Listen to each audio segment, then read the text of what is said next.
نحمدہ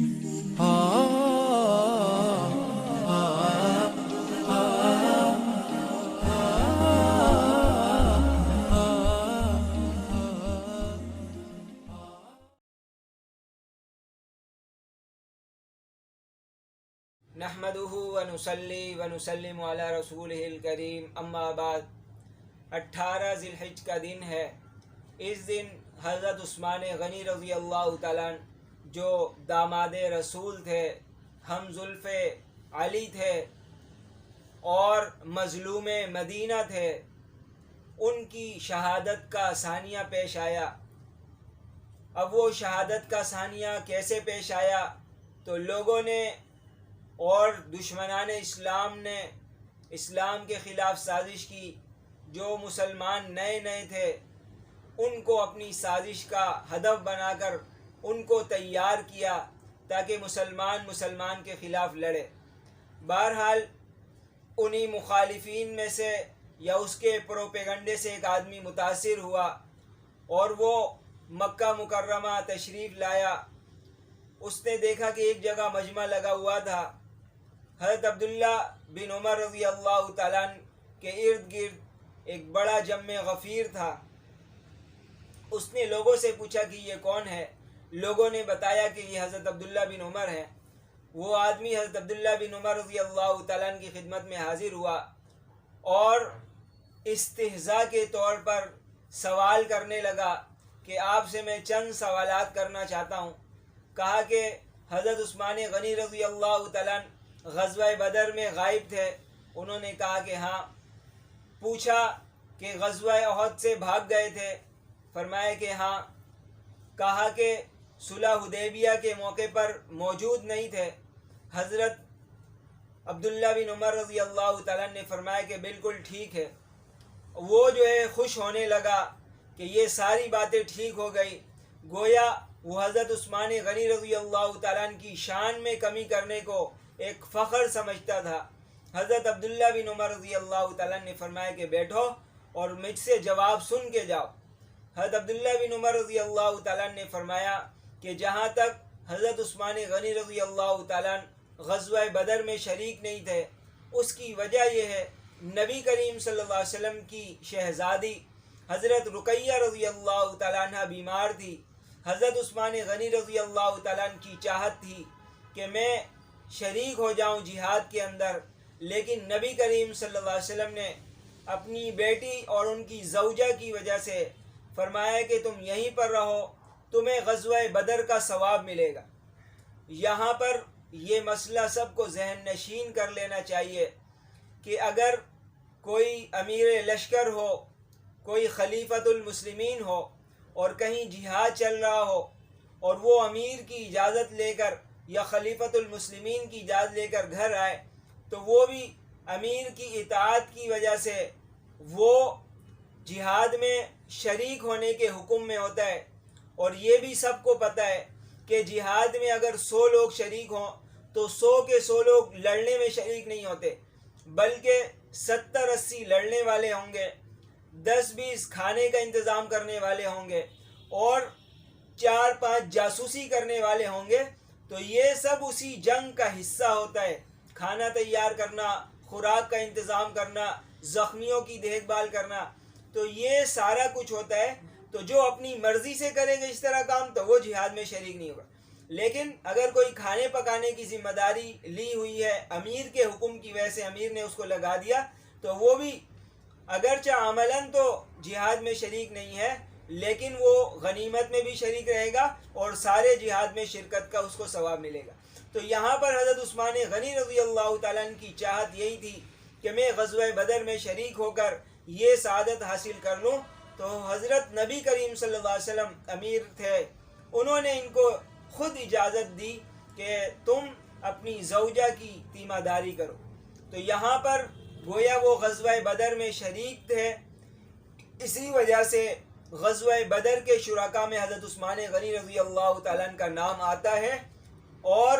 حضرت نبی کریم صلی اللہ علیہ وسلم نے ان کو مال غنیمت میں حصہ بھی دیا۔ اس لیے یہ کہنا حضرت عثمان غنی رضی اللہ تعالیٰ عنہ غزوہ بدر میں حاضر نہیں تھے، یہ تو ایک عذر کی وجہ سے تھا لیکن نبی کریم صلی اللہ علیہ وسلم جب اس کو شرکت سمجھتے ہیں اور صحابہ کرام ان کو شریک سمجھتے ہیں اور پھر شرعی اصول کے مطابق بھی وہ عملاً اگرچہ شریک نہیں لیکن حکماً شریک ہیں، اور پھر ان کی چاہت بھی یہ تھی، پھر ان کو مال غنیمت کا بھی حصہ دیا گیا، تو اس سے پتہ چلا کہ وہ عملاً تو شریک نہیں تھے لیکن حکماً شریک تھے۔ دوسرا سوال جو کیا کہ غزوہ احد میں صحابہ کرام کچھ تتر بتر ہو گئے تھے، اور جب یہ خبر سنی نبی کریم صلی اللہ علیہ وسلم کی شہادت کی خبر ملی تو کچھ صحابہ کرام سوچنے لگے کہ اب تو نبی کریم صلی اللہ علیہ وسلم موجود نہیں ہے، اب کس کے لیے اپنی جانیں قربان کی جائے۔ تو بہرحال کچھ صحابہ چلے گئے، اللہ تعالیٰ نے ان کے لیے معافی کا اعلان کیا، وَلَقَدْ عَفَا اللَّهُ عَنْهُمْ، اللہ تعالیٰ نے ان سارے لوگوں سے درگزر کیا، معاف کر دیا۔ تو جس کو اللہ تعالیٰ نے معاف کر دیا، میں اور آپ اور تم کون ہوتے ہو کہ تم ان کو معاف نہیں کرو۔ گویا حضرت عثمان غنی رضی اللہ تعالیٰ ویسے تو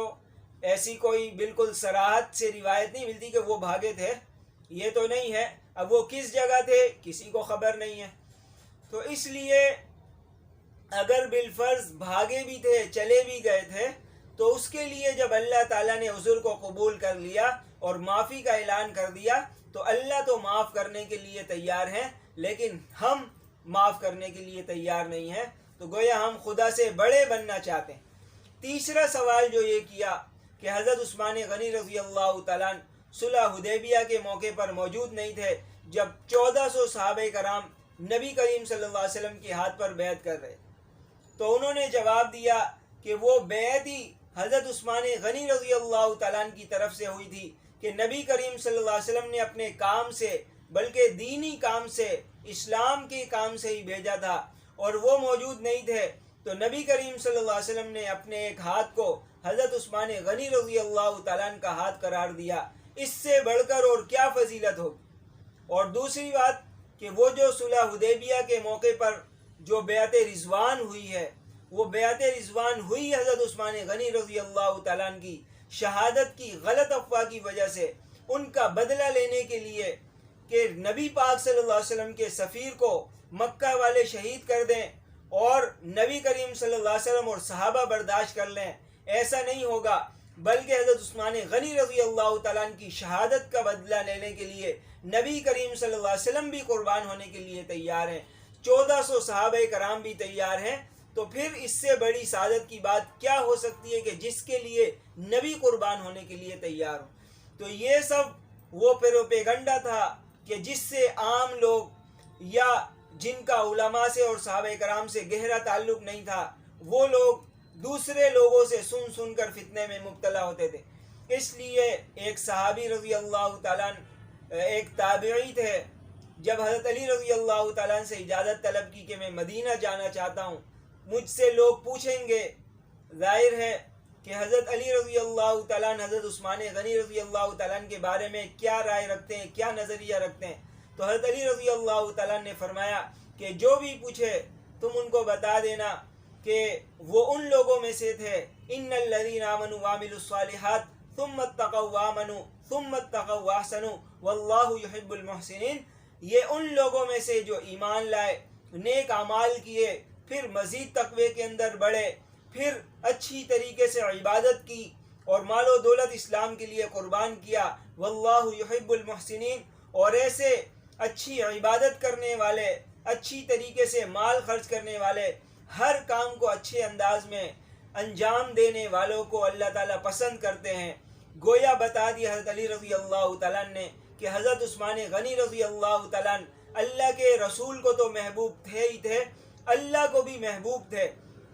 اس لیے جب حضرت عثمان غنی رضی اللہ تعالیٰ کی شہادت پر صحابہ کرام نے آپ صلی اللہ علیہ وسلم کے ہاتھ پر بیعت کی، اللہ تعالیٰ نے خوشی کا اظہار کیا کہ لقد رضی اللہ عن المؤمنین اذ یبایعونک تحت الشجرہ، اللہ تعالیٰ راضی ہو گئے، خوش ہو گئے جب لوگوں نے صحابہ کرام نے آپ کے ہاتھ پر بیعت کی۔ تو یہ حضرت عثمان غنی رضی اللہ تعالیٰ کا دفاع کیا ہے حضرت عبداللہ بن عمر رضی اللہ تعالیٰ نے بھی، اور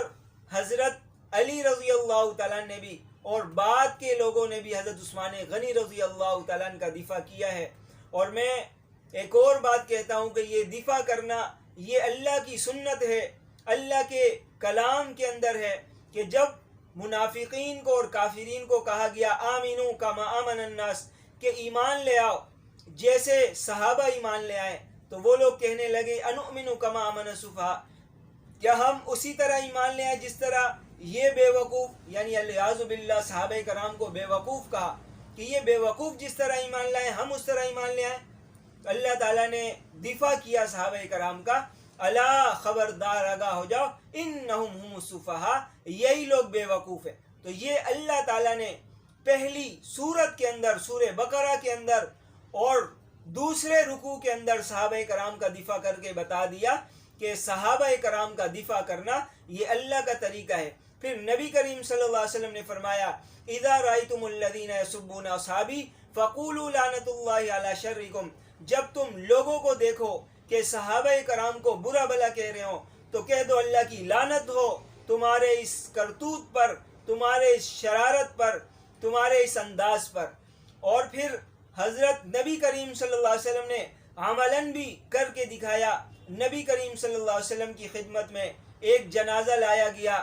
ترمذی شریف کی روایت ہے، حضرت نبی کریم صلی اللہ علیہ وسلم نے جنازہ پڑھانے سے انکار کر دیا۔ لوگ حیران ہو گئے کہ یہ تو رحمت للعالمین ہے، ساری کائنات کے لیے، سارے جہاں کے لیے رحمت ہے، لیکن یہ حضرت عثمان غنی رضی اللہ یہ اس کا جنازہ کیوں نہیں پڑھا رہے؟ تو نبی کریم صلی اللہ علیہ وسلم نے فرمایا کہ اس کے دل کے اندر عثمان کا بغض تھا، یہ دل میں حضرت عثمان غنی رضی اللہ تعالیٰ سے نفرت کرتا تھا، اس لیے میں اس کا جنازہ نہیں پڑھا سکتا۔ تو گویا آپ صلی اللہ علیہ وسلم نے کر کے بھی بتا دیا کہ جو صحابہ کا دشمن ہو، جو حضرت عثمان غنی رضی اللہ تعالیٰ کا دشمن ہو، نبی اس کا جنازہ پڑھانے کے لیے تیار نہیں ہے۔ جس کو شوق ہو وہ پڑھائے، لیکن جو نبی کا ماننے والا ہوگا وہ کسی صحابہ کے دشمن کو، کسی صحابہ کے دشمن کا کبھی بھی جنازہ نہیں پڑھائے گا۔ اللہ تعالی ہم سب کو صحابہ کرام کے نقش قدم پر چلنے کی توفیق عطا فرمائے،